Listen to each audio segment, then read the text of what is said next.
E aí, meus amiguinhos, tudo tranquilo com vocês? Esse daqui é uma entradinha para você entender o que você está assistindo durante essa semana e as próximas. Então, a gente vai estar fazendo uma reprise de várias e várias lives que nós já fizemos sobre a prova do Revalida. Vamos fazer live sobre as provas, resolvendo as provas de 2022, 2021, 2020. Todas elas vão estar disponíveis para vocês aí ao vivo. Então, você pode assistir ao vivo todos os dias. Os horários das lives são às 8 horas da manhã lá no Instagram, ao meio-dia, às 17 horas e às 20 horas aqui no YouTube. Você pode assistir todo esse conteúdo ao vivo. Não se esquece de marcar aí no horário para você assistir as lives. Beleza? Agora eu deixo vocês aqui com uma reprise de uma live que a gente já fez. E não se esqueça de curtir, compartilhar, se inscrever no canal e deixar aqui o seu comentário, porque todas essas coisas ajudam na divulgação do vídeo. Papai do céu abençoe todos vocês e boa live para vocês. Vamos lá, vamos começar? Deixa eu aumentar aqui essa tela e vamos embora. INEP 2011, questão 61, diz assim, ó. O plantonista da unidade de terapia intensiva aciona a equipe de notificação e captação de órgãos do seu hospital, relatando que foi realizado e confirmado o diagnóstico de morte encefálica em um jejum de 20 anos, vítima de traumatismo crânioencefálico. Quanto ao procedimento do processo de doação de órgãos, pode-se afirmar que... Então, notificação, captação no seu... Está relatando que foi realizado confirmado diagnóstico de morte encefálica de jovem de 20 anos e traumatismo crânioencefálico. Então, ele tem 20 anos, foi vítima de traumatismo crânioencefálico. Ele quer saber sobre a doação dos órgãos. Vamos ver as alternativas. Se houver manifestação favorável da família quanto à doação, o diagnóstico de morte encefálica deve ser comunicado à central de notificação, captação e distribuição de órgãos. Então, veja bem. A notificação é compulsória, independente da vontade da família. A família pode querer ou não doar, mas mesmo assim você notifica. Então, a resposta é letra A está errada. Então, porque ele diz que você só notifica se tiver a manifestação favorável da família. Não, está errado. Se o potencial doador apresentar estabilidade hemodinâmica e ausência de infecção sistêmica ou tumor maligno, o diagnóstico de morte encefálica deve ser comunicado à central de notificação. Ou seja, se as condições estiverem favoráveis. Mesma coisa, está errado. Independente, você notifica. Agora, não quer dizer que ele vai doar, mas notificação é compulsória. Deve ser dada sequência aos procedimentos para a retirada de órgãos, tendo por base o consentimento presumido. Meu amigo, quem decide no Brasil é a família. Se o doador disser que quer e a família disser que não doa, acabou-se. Não doa, meu amigo. Quem decide é a família. É triste, mas é verdade. Letra D. A morte encefálica é de notificação compulsória e a continuidade dos procedimentos para a retirada de órgãos de transplante depende do consentimento da família do potencial doador. Resposta letra D. Fácil. Uma vez esclarecida a família sobre o diagnóstico de morte encefálica e com a certeza de sua compreensão, deve ser dada sequência aos procedimentos para a retirada de órgãos? Não. Está errado. Certa letra D. 61, letra D. Fácil, Demetrio. 62. Mulher com 57 anos de idade, sem acompanhamento médico regular, é atendida em ambulatório de clínica médica de hospital secundário por queixa de edema de membros inferiores e face e de urina espumosa há 3 meses. A paciente não refere doenças anteriores, desconhece seus antecedentes familiares. Ao exame clínico encontra-se orientada, normocorada, hidratada, afebril, com edema de face, pressão arterial em posição deitada de 176 por 102, pulso de 76, pressão arterial supina, 154 por 78, com pulsos de 72. Frequência respiratória de 18, exame cardíaco normal, ausculta pulmonar, murmúrio vesicular diminuído nas bases pulmonares, sem ruídos adventícios, abdômen com sinais de ascite moderada, membros inferiores com edema compressível, fundoscopia prejudicada por opacificação do cristalino. Exames complementares: glicemia de jejum de 283, creatinina de 1,8 e ureia de 60.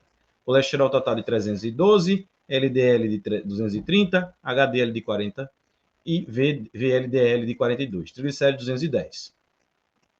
Albumina sérica de 1,8, exame sumário de urina de proteína de 4 cruzes em 4, glicosúria de 2 cruzes em 4, sem outras alterações. Proteína na urina de 24 horas de 5,5 gramas e dosagem de eletrólitos e hemograma normais. Qual a principal etiologia do quadro apresentado por essa paciente? O problema é a glicemia que está muito alta, né, minha gente? A glicemia de jejum. Então, o problema aí desse paciente é a diabetes mellitus. Resposta letra B, né? Pela hipertensão arterial sistêmica? Não, né? Não seria pela hipertensão arterial, não tem alteração no coração, não tem retinopatia hipertensiva característica, essa opacidade do cristalino é mais característico do aumento da glicemia, da diabetes. Então, diabetes mellitus, resposta letra B. 63. Paciente do sexo masculino, com 59 anos de idade, tabagista há mais de 10 anos, hipertenso e dislipidêmico, procura unidade básica de saúde, relatando o aparecimento há um mês de lesão ulcerada em dorso do pé esquerdo.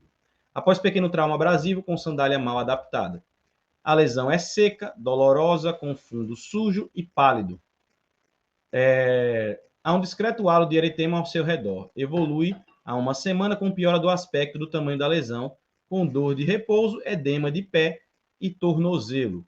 Os pulsos arteriais não são perceptíveis, palpáveis, abaixo dos joelhos, bilateralmente. Qual a hipótese diagnóstica e a conduta para esse paciente? Então, o que está acontecendo aí? A gente tem um paciente que tem uma úlcera por causa da sandália. Isso é muito característico em pacientes que são diabéticos, não é não? Paciente diabético causa muito isso daí. O paciente tem 59 anos, tabagista por mais de 10 anos, e aí onde começa a entrar a outra patologia que é muito parecida com a diabetes nesse aspecto. Ele é tabagista, hipertenso, dislipidêmico, tem 59 anos. Apresenta os pulsos não palpáveis. O que ele está tendo? Ele está tendo uma doença arterial periférica, né? Então, trombose venosa profunda, não. Trombose venosa profunda dá empastamento, aquela dor aguda, não tem relação com isso daí. Úlcera vasicose infectada, não, né? Ainda não. Trombose venosa profunda, não. E microangiopatia diabética, não, é o que eu falei. É um diagnóstico diferencial, mas ele não está falando nada de diabetes. Sabe qual é o sintoma característico disso daí? É a claudicação intermitente. Então, doença aterosclerótica obliterante periférica, resposta letra A. Fumante, hipertenso, vários fatores de risco. Resposta letra A. Doença arterial vascular periférica. 63, letra A. 64. Paciente do sexo feminino, com 34 anos de idade, sem antecedentes patológicos pregressos significativos, procurou a unidade básica de saúde com história de pirose e regurgitação há mais ou menos 6 meses. E piora do quadro no último mês. Relata ganho ponderal de 10 quilos nos últimos 3 meses. O IMC de 36,8, está obesa. Faz uso irregular de antiácido por conta própria. Trazia consigo o resultado de endoscopia digestiva alta com sangue laudo. Erosões lineares de até 5 milímetros, não confluentes, localizadas em esôfago distal. Baseado no diagnóstico acima, você prescreve um inibidor de bomba de prótons durante 8 semanas e orienta a paciente a... Letra A. Vamos ver as orientações dadas para uma pessoa com doença do refluxo gastroesofágico. Perder peso e evitar deitar-se imediatamente após as refeições? Tá certo. A letra A tá certo. Letra B. Evitar ingestão de café, tá certo. Praticar esportes. Aí não. Perder peso com a prática de atividade física pode ser, mas não necessariamente praticar esportes. Pode ser uma indicação, mas não está formalmente indicado praticar esportes. Então, a letra B está errada por causa disso. Letra C. Suspender carne vermelha na alimentação e ingesta de bebidas gasificadas, não é orientação. Diminuir com cabeceira de cama elevada e abolir fibras. A cabeceira, dormir com cabeceira de cama elevada, sim. Abolir fibras, não. Né? Tem nada a ver. Letra E. Aumentar a ingesta de proteínas e reduzir a ingesta de carboidratos. Também não, não é indicação. Então, a resposta é letra A. 64, letra A. Né? Você começa a perceber que as questões do Revalida, elas são muito simples. Não tem nenhuma dificuldade. Você vai ver... Se você assistir todas as lives que a gente tem de questões, você vai ver que essas questões elas se repetem muito, muito, muito, muito. Uma ou outra coisinha elas acrescentam. E aí a gente vai fazendo as questões e vai percebendo as diferenças. Mas o legal do estudo para o Revalida é você observar, dentro de um mesmo tema, tudo que já foi perguntado, porque com certeza vai se repetir muita coisa. Então, muitas vezes eles juntam uma questão com outra do mesmo tema, perguntam coisas similares, então é sempre bom perceber o que é que ele está perguntando sobre um determinado tema. Esse é o segredo para aprovar na primeira fase do Revalida. Né? Vamos lá, 65. Paciente do sexo masculino com 58 anos de idade, casado, pedreiro, tabagista há 15 anos, de 3 cigarros por dia, procura a unidade básica de saúde queixando-se de um caroço na virilha esquerda, que surgiu há 5 meses. informa que essa tumoração apresentou crescimento lentamente progressivo desde então e que procurou o serviço de saúde porque passou a apresentar dor na região inguinal esquerda durante suas atividades laborais. O exame do tórax não apresenta alterações. O abdômen é indolor e sem visceromegalias palpáveis. O exame das extremidades superiores e inferiores, bem como o do períneo, não apresenta anormalidades. Ao exame da região inguinal esquerda, verifica-se a presença de tumoração mole, bem delimitada e retrátil. Dolorosa palpação profunda e que aumenta de tamanho quando se realiza a manobra de Valsalva. Então, ela vai e volta, né? Dentro dessa situação, a hipótese diagnóstica e a conduta são, respectivamente, hérnia ingno-escrotal esquerda, encarcerada? Não, porque ela é retrátil, né? Ela não é... Então, você consegue retrair ela, né? Então, e ela é só dolorosa a palpação profunda. Geralmente, a hernia encarcerada ela é mais dolorosa. Então, a letra A está errada. Linfodenomegalia a esclarecer? Não, tem nada a ver. Hernia inguinal direta esquerda, não complicada, tá certo. Encaminhar o paciente para o ambulatório de especialidades para avaliação de cirurgião geral. Tá ok. Essa tá ok. Letra D. Hérnia inguinal indireta esquerda, solicitar tomografia de abdômen. Então, a gente não precisa fazer nenhum exame complementar aí, né? Então, letra D tá errada. Letra E. Massa inguinal a esclarecer, provável neoplasia. Não, tá errado. É uma hérnia, né? Hérnia. Letra C. 65, letra C. Repetido mais do que não sei o que, né? O Elton Cavalcante ele perguntou aqui, Rafa, quais as provas similares você recomenda fazer? Então, veja o que eu recomendo. A minha recomendação é a seguinte. Quantas vezes você fez a prova do Revalida? As provas do Revalida, de 2011 até 2021. Quantas vezes? Ah, Rafael, eu fiz uma vez, umas 3 provas. Então, não deve fazer nada. Vá fazer as provas do Revalida. Repita. Rafael, eu já fiz todas as provas do Revalida. O que é que eu faço? Faça de novo. E faça de novo. E faça de novo. E memorize o que é importante de cada tema. Esse é o importante. Rafael, mas alunos seus, você tem como? Como é que são os seus alunos, a experiência deles? Aí eu vou dizer para vocês. Né? Eu tenho alunos que só fizeram a prova do Revalida. Eu tenho alunos que fizeram a prova do Revalida e prova de residência. E eu tenho alunos que fizeram aí poucas vezes a prova do Revalida e muitas vezes a prova de residência. Mesclado, bem mesclado, sem nada forma aleatória, né? Foi tudo aleatório. O que acontece? Pelas entrevistas que eu fiz, são mais de 350 alunos que aprovaram na primeira fase. E também eu entrevisto, às vezes, pessoas que fazem outros cursos também, às vezes, aí que entram no meu grupo também. E aí, o que foi que eu percebi? Geralmente, as pessoas que fazem muito a prova do Revalida, 5 vezes, 6 vezes, essas pessoas que fazem muito, elas tiram uma nota muito alta. Então, tiram 85 na prova objetiva, tiram 35 na prova discursiva. Então, eles tiram muito alta a galera que faz só as provas de Revalida. Tem outra galera que está fazendo a prova do Revalida, aí depois vai fazer as provas de residência. O que foi que eu percebi? Que a galera que faz pouco a prova do Revalida e mescla Revalida mais residência, passa, mas tira menores notas. Porque as provas de residência, elas são parecidas, mas não são iguais às do Revalida. Elas são diferentes. E as pessoas que não que fazem mesclado, aí essa daí, a maioria que eu conheço, que entrevistei, tá? Não é um número exato, mas quem faz pouco a prova do Revalida e muito prova de residência, geralmente não tira boas notas. Passa ou no limite, ou, né, ali. A não ser que a pessoa, ela tenha feito muitos anos já vem estudando. Aí, geralmente, mas o que eu percebo nos meus alunos, tá? Isso é uma percepção dos meus alunos, das entrevistas que eu fiz, geralmente a galera que tira as maiores notas são as pessoas que fazem mais as provas do Revalida. Aí qual é o meu conselho agora? Meu conselho para você. Se você já fez 5 vezes todas as provas de Revalida, você já está cansado das provas de Revalida e sua média nas provas é acima de 85, e você já sabe, quando pega uma prova do Revalida, você chega e começa a resolver, e você já sabe explicar aquela questão, e você consegue explicar para outra pessoa, então você já está capacitado a procurar provas de residência que sejam parecidas. Porque não tem nenhuma prova igual de residência, tem parecidas. Toda prova de residência vai ter questões parecidas e questões diferentes à do Revalida. Então, qualquer prova de residência que você pegar, você vai ver qual questão serve e qual não serve, baseado nas provas do Revalida que você fez. Então, o certo é você fazer muitas provas de Revalida para depois você procurar questões de residência que sejam parecidas. Se não for parecida, não vale a pena nem fazer. né? Tem algumas provas da UFMT, da USP, de onde mais, meu Deus do céu? As provas que a VUNESP faz. Então, são parecidas, né?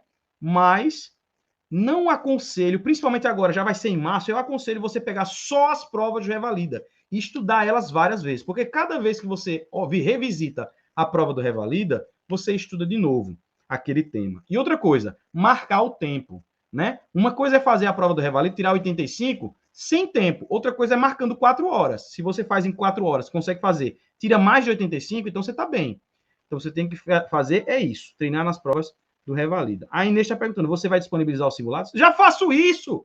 Estou fazendo isso já faz 2 semanas. Não, pelo amor de Deus. Tem um grupo intensivo, exclusivo, meu, né? Gratuito, de 2022 agora, onde eu faço isso. Eu disponibilizo os links das lives e os simulados semanais. Então, Inês, manda uma mensagem para mim lá no Instagram, ou se você tiver o meu WhatsApp, o Telegram, só mandar mensagem para mim que eu te coloco no grupo. E mando o link para você se inscrever no grupo intensivo do Revalida 2022, né? Então tem um grupo intensivo. Se você está assistindo em 2030 essa live, então deve ter um grupo intensivo de 2030. Por enquanto a gente está em 2022 fazendo, né? Entendeu aí, meus amiguinhos? Então, façam as provas do Revalida. São essas que vocês têm que fazer. 65 eu já fiz? Já. 66. Uma nova unidade de saúde de família será implantada em um município. A territorialização deverá ser realizada visando obter como primeiro produto. Letra A, a determinação dos coeficientes de mortalidade. Letra B, a obtenção de dados de vigilância comparativos com outras áreas do mesmo município. Então, ele está dizendo assim, a territorialização. Para que serve? Para determinar coeficientes de mortalidade? É para isso que serve territorialização? Não, não é para isso. Marcar uma determinada área de saúde é para você ver naquela área, vou marcar. E outra coisa, essa territorialização ela pode ser feita, inclusive, entre municípios. Não necessariamente precisa ser no mesmo município, porque eu vou buscar locais que têm as mesmas necessidades, né? Que têm cultura, que têm necessidades de saúde similares. Então, a letra A está errada. Letra B, a obtenção de dados de vigilância comparativos com outras áreas do mesmo município. Não, aí a finalidade não é essa, não. Letra C, a identificação de reivindicações de movimentos sociais e grupos organizados também não tem nada a ver. Letra D, a definição de microáreas de risco e grupos prioritários. Aí sim, vê naquelas microáreas, regiões de saúde, quais são as prioridades de tratamento. Resposta letra D. A determinação dos índices de mortalidade infantil e materna, não, tem nada a ver. A resposta da territorialização é letra D. Ver áreas, fazer um mapa da saúde para ver a área que tem características similares. Letra D. 67. Paciente do sexo masculino, com 26 anos de idade, procura ambulatório de clínica médica com queixas há uma semana de mal-estar, febre de baixa intensidade, não aferida, inapetência, vômitos ocasionais e aversão à fumaça de cigarro, evoluindo com colúria e acólia fecal há 3 dias. Relata que costuma alimentar-se em bares com baixo nível de higiene, próximos à universidade onde estuda, e viagem há 1 mês para acompanhamento. Informa manter relações sexuais sem uso de preservativo com parceiros e parceiras desconhecidos. Isso é uma conduta de risco sexual. Ao exame físico, encontra-se em bom estado geral, corado, hidratado, ictérico, lustro, orientado, pressão arterial de 120/70, frequência cardíaca de 64. Fígado palpável a 3 centímetros de revolto costal direito, então ele tem alguma hepatite, né? Veja, as hepatites tem algumas que são por relações sexuais, né? Então, possivelmente ele quer dizer para a gente que esse paciente ele tem fator de risco para apresentar alguma hepatite. Vamos ver aí, ó. Então, fígado, né? Baço impalpável. O restante do exame físico não mostrou alterações significativas. Foram solicitadas dosagens de aminotransferases que se mostraram muito elevadas. Ó, tá vendo aí? Marcadores sorológicos virais das hepatites determinaram que o paciente era carreador crônico do vírus da hepatite B. Então, tem hepatite B crônica. E apresenta também hepatite viral aguda pelo vírus da hepatite A. Então, ele tem B crônica e A aguda. A infecção pelo vírus da hepatite C foi excluída por sorologia e técnicas moleculares. O perfil sorológico compatível com o diagnóstico do paciente é. Então, vamos ver aí. Vamos pela hepatite B. Vamos pela hepatite B. Ó, ele tem que ter um antígeno S reativo, né? Para ter hepatite ativa, ele tem que ser reativo. Então, pode ser a letra A, A letra B não pode ser, a letra C não pode ser, a letra D não pode ser, a letra E pode ser, né? Então pode ser a letra A e a letra E, né? Porque é os únicos que têm a hepatite B ativa aqui, que tem um antígeno S ativo, reativo, né? A letra B, C e D não pode. Então só vou olhar as que podem ser. Veja aí como eu já cortei pelo descarte inteligente, eu já cortei 3 alternativas. Maravilha! Então, vamos agora ver outras coisas. Então, para ter uma hepatite B crônica, ele tem que ter o IgG. Vamos ver aqui, ó. IgM e IgG reativos. Isso aqui não é crônico, né? Se ele tem o IgM reativo e IgG reativo, isso não é crônico. Agora, IgM não reativo e IgG reativo. E aí? Qual é a certa? Letra E, né? O IgM não reativo, não é agudo, e IgG reativo, isso aqui. Com H, antígeno S, reativo. Então, hepatite B, isso aqui é convergente. Anti-HVA, IgG, IgM reativos. Letra E, fácil, DMES. Certo? Vamos lá, vamos para a próxima. A Carolina Linhares está perguntando aqui, Rafael, quais são os seus palpites para a prova discursiva? Então, isso aí é muito difícil, porque a prova discursiva pode cair qualquer coisa que já caiu na prova objetiva. O que eu aconselho? Eu aconselho a estudar o diagnóstico e tratamento de todas as patologias mais prevalentes. E aí você vai ter como fazer. Na prova discursiva, existem os temas que já caíram. Então, é bom você analisar os temas que já caíram, porque muitas vezes repetem temas. Então, vai lá nos temas anteriores, pega lá no site do INEP, vê ali os temas que já caíram nas provas discursivas, e aí resolve todos eles. E aí você vai ter uma ideia muito boa sobre as provas discursivas.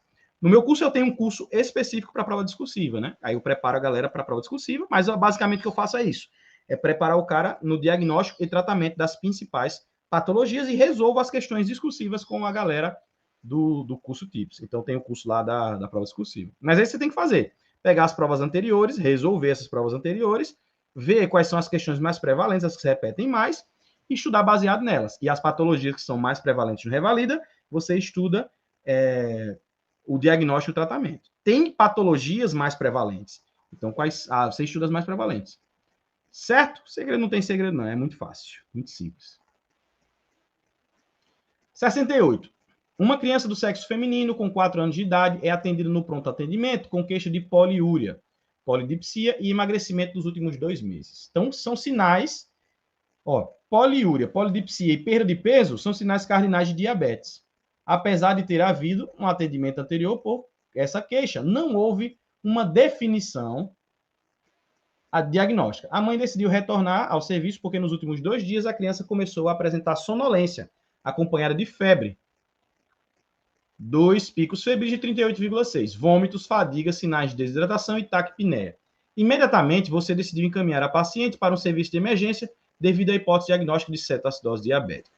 A decisão de encaminhamento imediato foi determinada, letra A, pela preocupação com a hipotensão, achado bastante comum nas crianças que desenvolvem cetoacidose diabética. Então, a hipotensão não é uma coisa comum nas crianças com cetoacidose diabética. Hipotensão é uma coisa mais rara e mais tardia. Não é comum que tenha logo no começo, não. Então, não é por isso que você manda para a internação. Letra B. Para reposição volêmica e controle da glicemia, exatamente isso que a gente fez. A gente faz o tratamento da cetoacidose diabética, ele está baseado na insulinoterapia, para controle da glicemia, na hidratação com solução fisiológica e na reposição de potássio. São essas 3 coisas que a gente faz. Geralmente, aí nas crianças, então, é um tratamento mais diferenciado, né?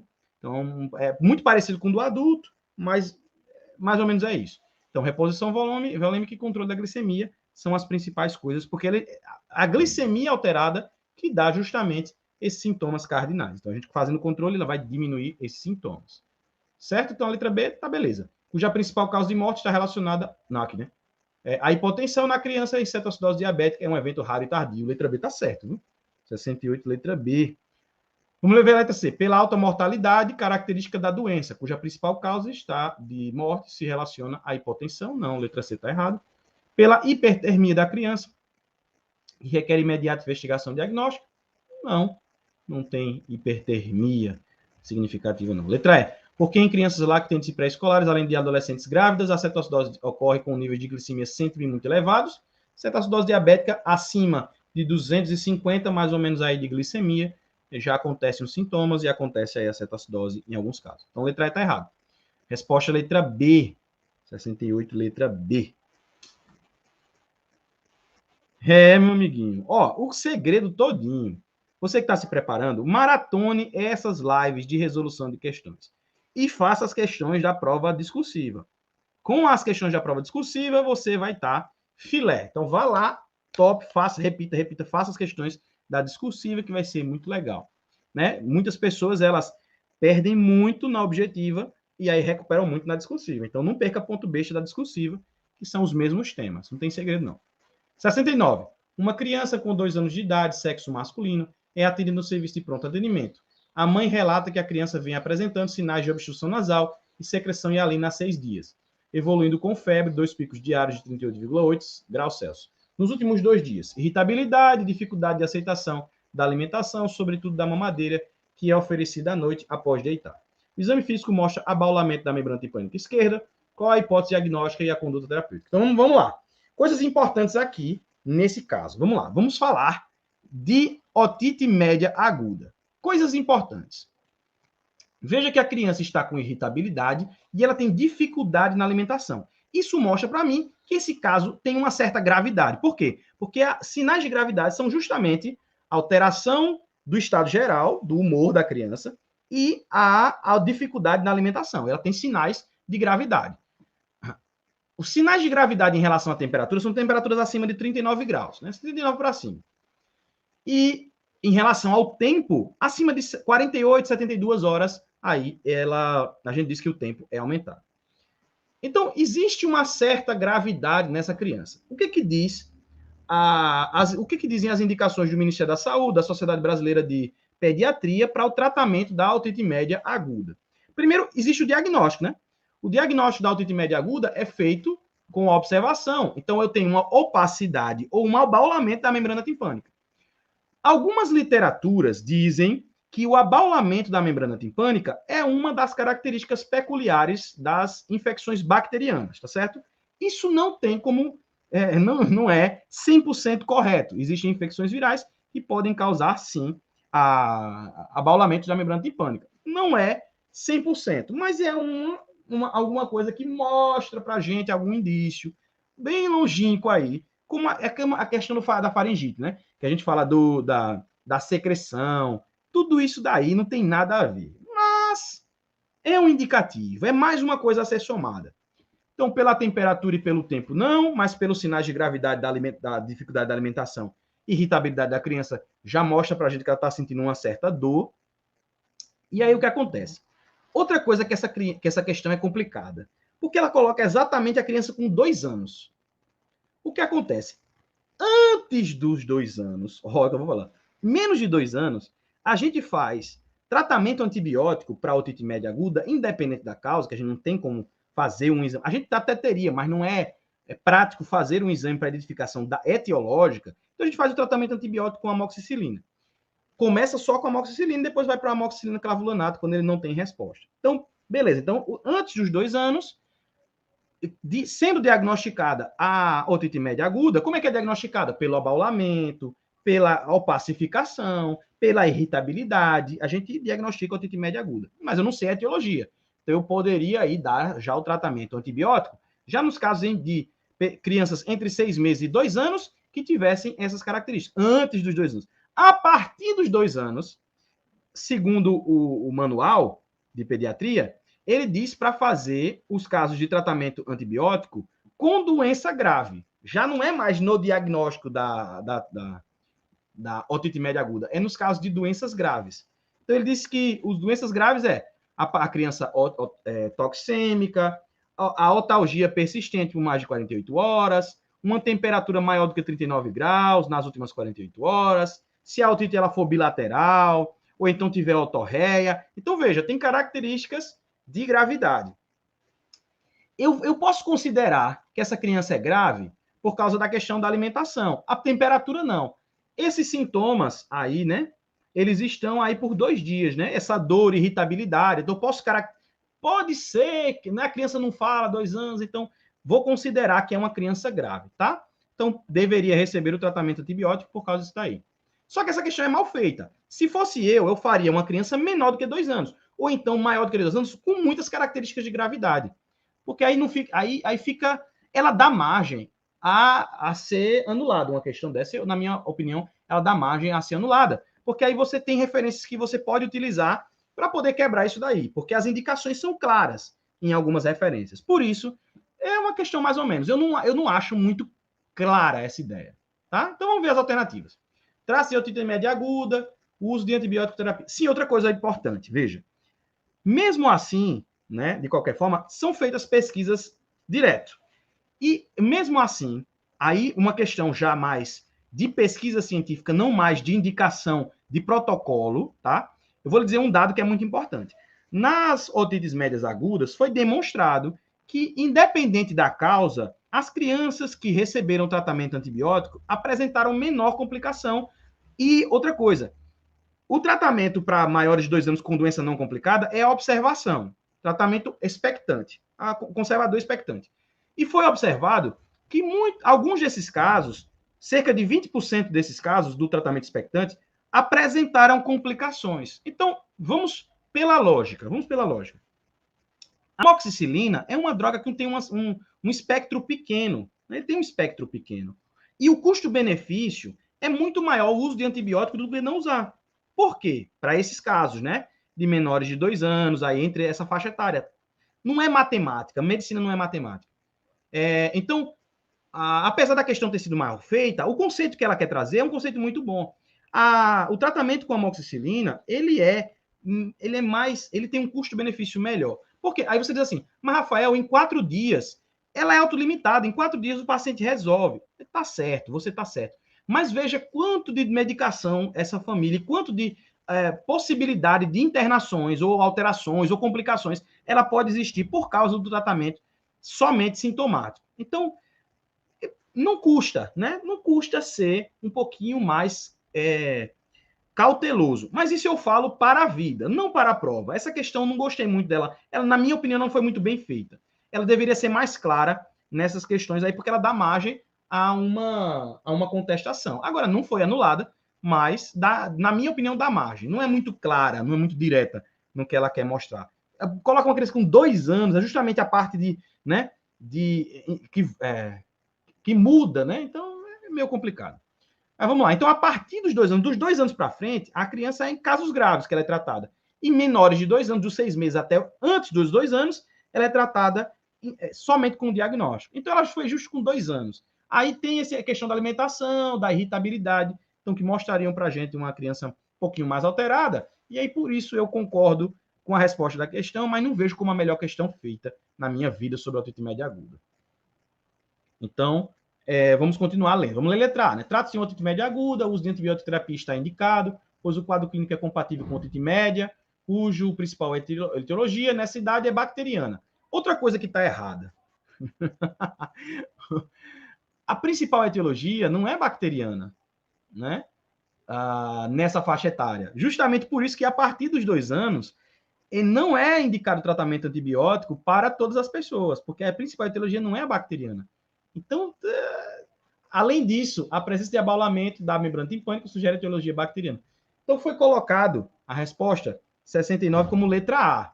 Mas está errada, não está certa. A principal etiologia é viral nessa faixa etária, a partir dos 2 anos, e não é indicado tratamento antibiótico para todo mundo. Tá vendo que tem um certo problema nessa daqui? Ninguém contestou, né? Acho que todo mundo respondeu essa, mas ninguém contestou, mas não está certa, não.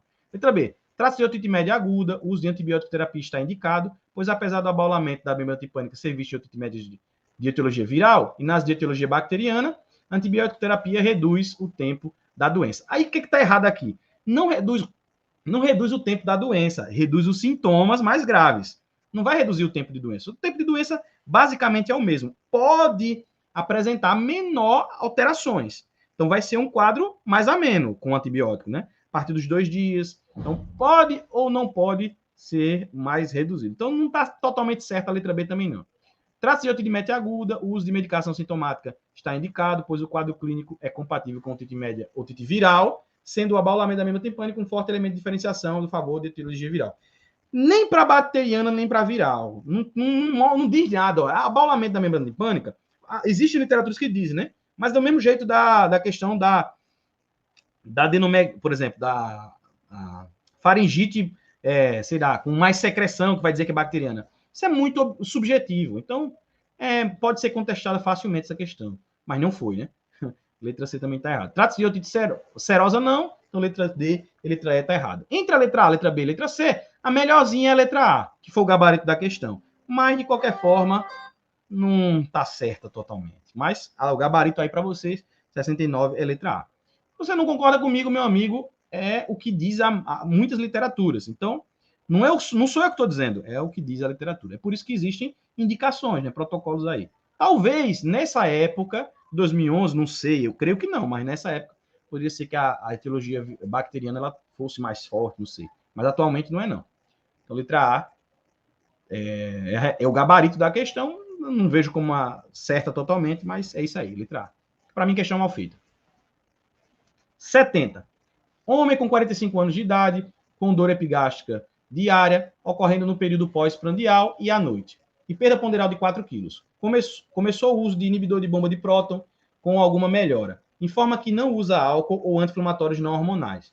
Ainda na vigência da medicação, realizou endoscopia digestiva alta que revelou gastrite nodosa de antro e corpo. E o pseudoadenal em fase de cicatrização.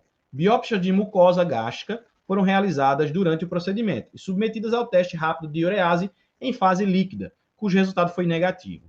Então, ela teve urease negativa, e quanto ao tratamento para Helicobacter pylori nesse paciente, conclui-se que não há necessidade de tratamento, pois o agente etiológico não é Helicobacter pylori. Veja, ele não faz uso de álcool nem anti-inflamatórios não hormonais.